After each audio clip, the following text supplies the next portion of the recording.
السلام علیکم ویورز، ہم اپنے چینل النافع قرآن اکیڈمی میں آپ کو خوش آمدید کہتے ہیں۔ تو آج ہم کھانے پینے کے کچھ اذکار لے کر آئے ہیں۔ یہ چھوٹے چھوٹے اذکار ہیں، اگر ہم یاد کر لیتے ہیں یا اس کو توجہ دھیان سے پڑھتے ہیں تو ہمارے رزق میں، ہمارے کھانے میں برکت پیدا ہو جاتی ہے اور اس سے ہمیں کوئی ہم مسائل کا شکار نہیں ہوتے۔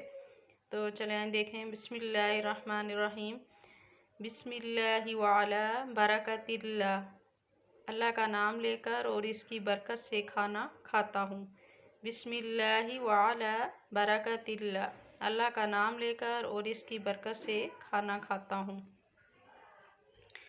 اور اگر ہم بسم اللہ کہنا بھول جائیں تو اس کے لیے ہم یہ دعا پڑھیں گے، بسم اللہ اولہ و آخرہ، بسم اللہ اولہ و آخرہ۔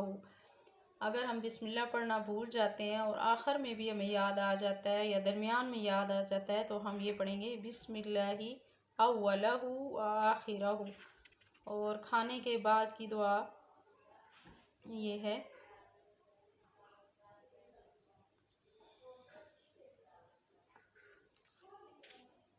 الحمدللہ الذی اطعمنا وسقانا وجعلنا مسلمین۔ یہ پانی پیتے وقت کی بھی دعا ہے اور کھانا کھاتے وقت کی بھی دعا ہے۔ یہ درمیان میں بھی آپ پڑھ سکتے ہیں اور آخر میں بھی پڑھ سکتے ہیں۔ الحمدللہ الذی اطعمنا وسقانا وجعلنا مسلمین۔